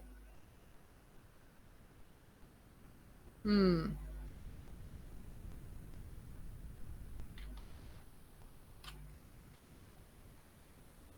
ok. Historia lineal sería Sofía estaba sollozando del dolor porque se perdió en el bosque rumbo a casa. Ese sería el comienzo. Ok, estas son dos historias diferentes, quiero que sepan. Bueno, y la historia quebrada sería,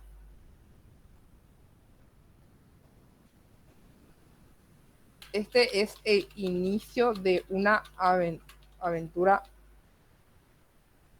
de horror. Bueno, no sabemos qué le pasa en el bosque, pero bueno, la introducción sería, ella aparece, Sofía, en escena porque se perdió de su casa y se quedó atrapada en un bosque. ¿Qué le podría pasar? Bueno, este es la introducción, no se sabe todavía qué pasó con ella. Bueno, y la historia quebrada, su último aliento de invierno fatigó el mismísimo instante en que su amado la vio a los ojos. Ella se ha ido. Aquí, aquí el narrador que sería el amado, o sea, aquí el, ¿cómo le explico? El narrador actúa como protagonista testigo y también como narrador monólogo interno. O sea, dice que en su amado la vio a los ojos. Habla como si fuera que él está mirando, pero aquí es como si fuera que él mismo es que está narrando. Y aquí parece una persona random que no está involucrada y que narra. Bueno, la conocí en un bar de música clásica, me sentía muy fuera de mí mismo y ella me habló con delicado susurro floral. Bueno, ejemplo breve de historia quebrada.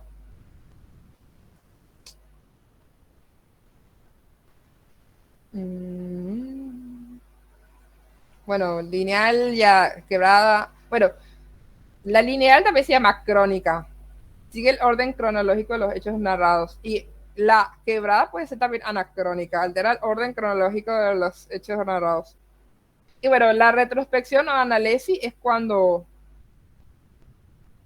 el narrador hace una retrospección hacia el pasado. Bueno, aquí, justamente aquí hay una analepsis. Porque aquí el narrador está recordando cómo la conoció luego de que murió.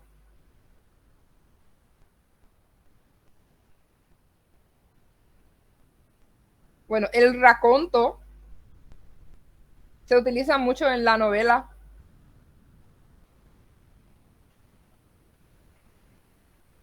Se sumerge muy profundo en el pasado.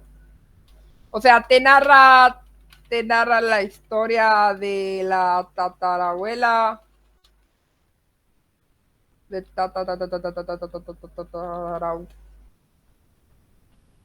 y todo. Te cuenta mucha historia verídica. Bueno, el flashback es corto.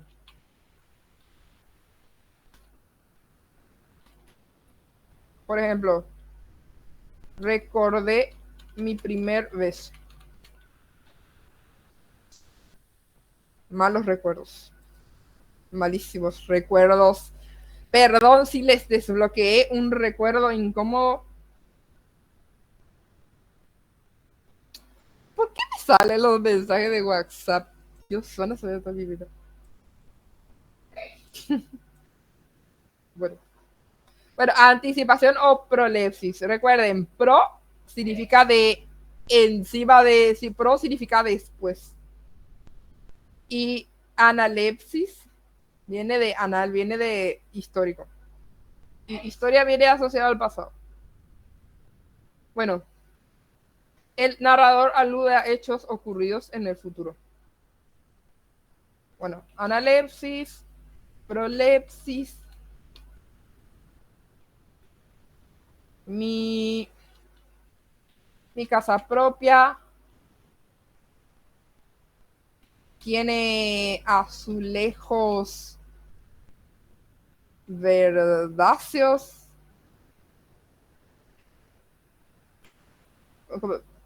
Verdes.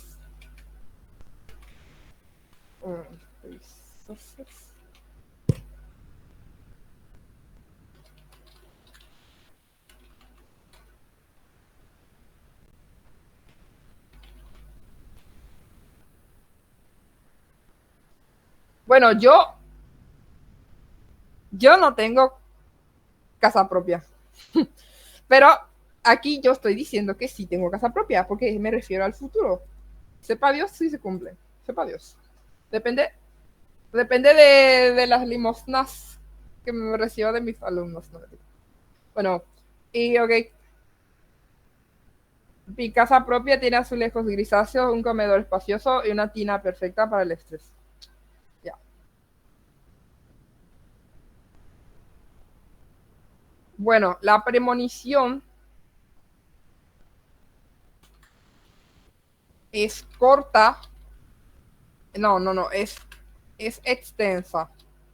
Vos indagas muchísimo en el pasado, como cuando indagas mucho en lo que sería el futuro, como cuando tenés autoestima y dices, y decís, me voy, me voy a recibir, tendré un doctorado, tendré 3 perros,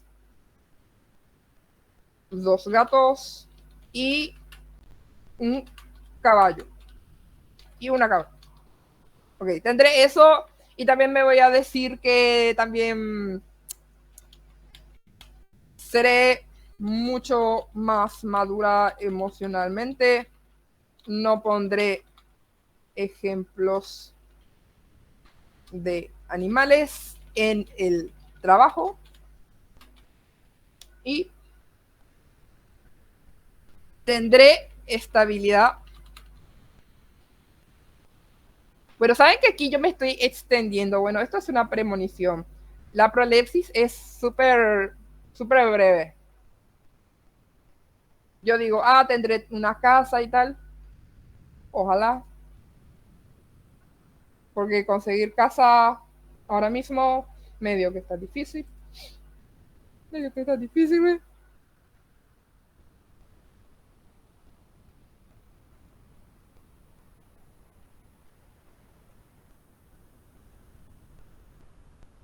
Bueno, voy a explicar primero lo que sería la abolición. ¿Ok? Abolición es cuando no hay tiempo. Vos estás.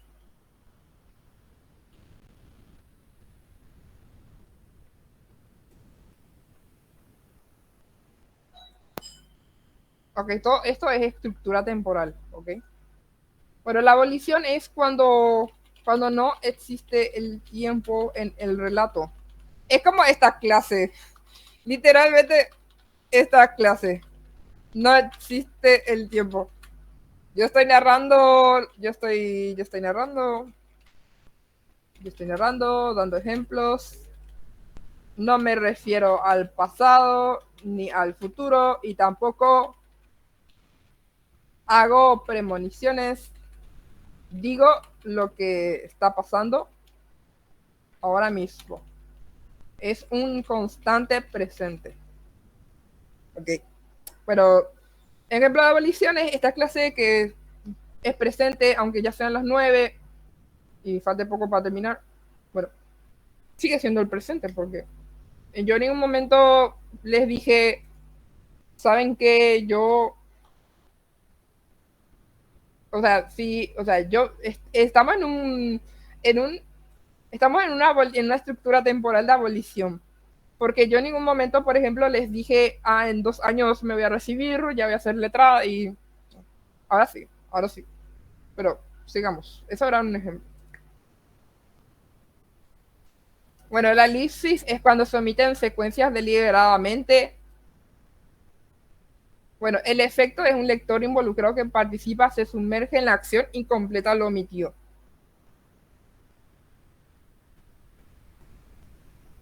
Bueno, sería por ejemplo de elipsis.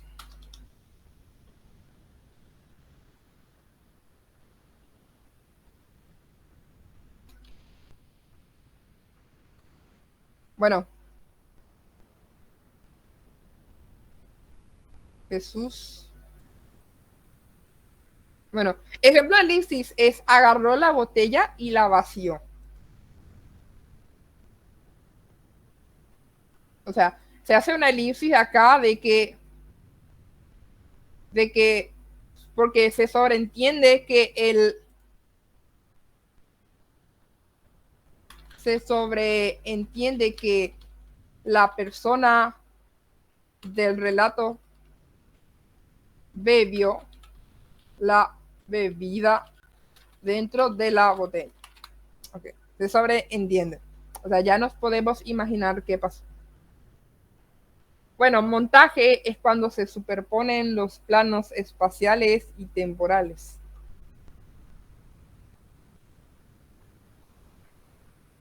Esto es muy profundo. El montaje sí suena muy profundo.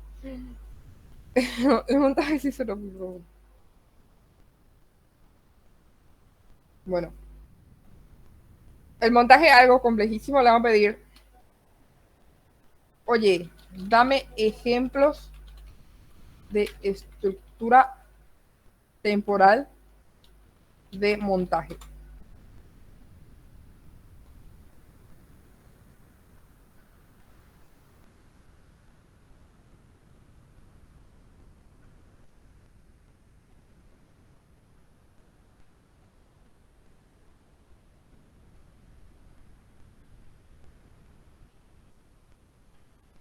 Ya, este desmontaje se presenta en películas y también puede ser en un relato, pero más en las películas, porque saben, en las películas hay varias escenas. Y por ejemplo, bueno, supongamos que hay un dúo, puede ser un relato también. Yo siempre hago el montaje en mis relatos. Por ejemplo,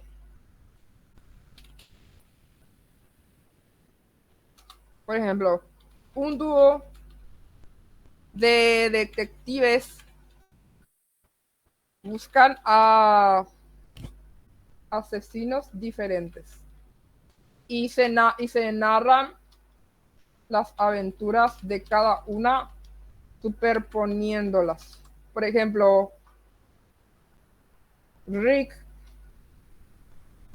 fue apuntado con un arma, mientras tanto,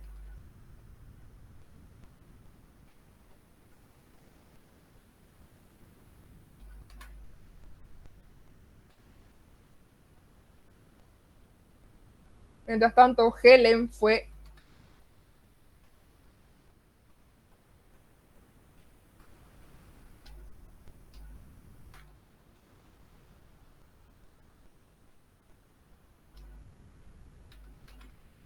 Bueno, bueno, aquí un ejemplo de montaje, que esto se puede hacer en una película o en un filme cinematográfico.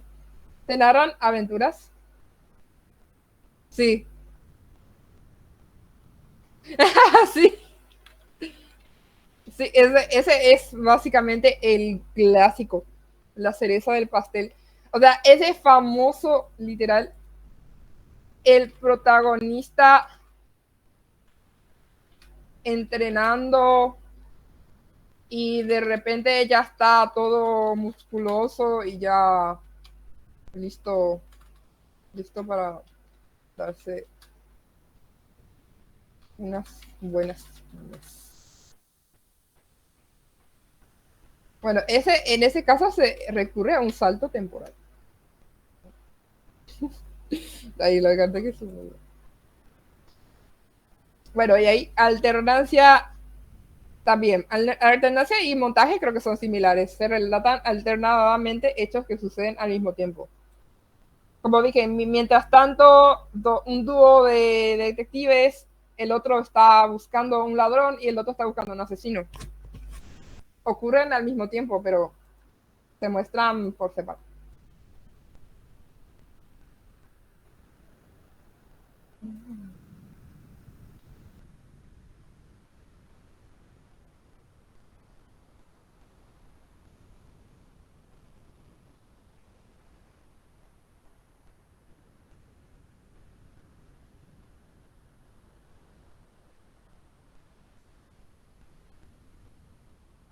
Bueno, los estilos narrativos. Bueno, el estilo directo consiste en que el narrador interviene, pero luego no permite escuchar directamente al personaje.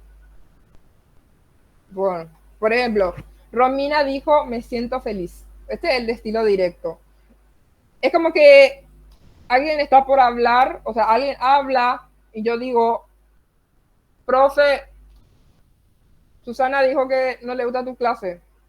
Bueno, eso es estilo directo.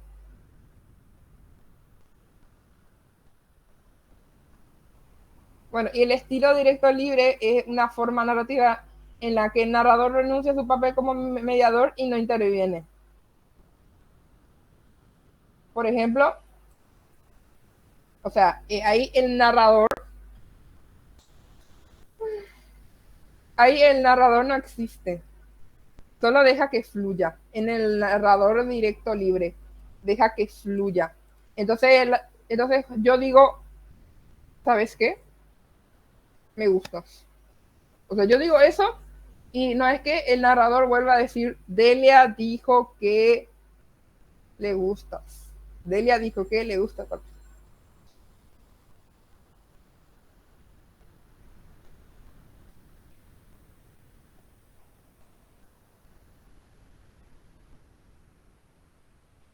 Bueno, el estilo indirecto se utiliza mucho el qué.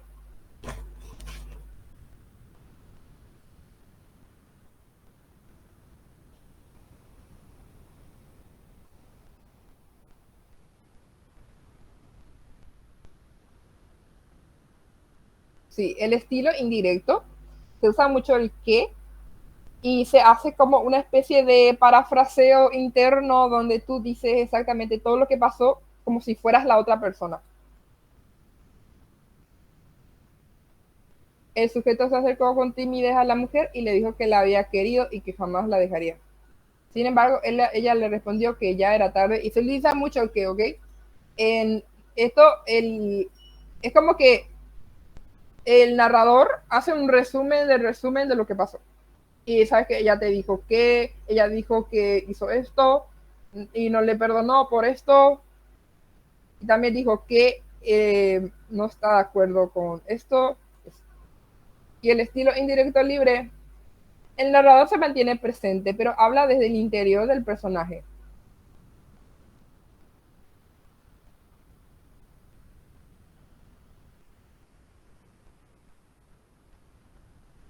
O sea, yo me pongo en el lugar,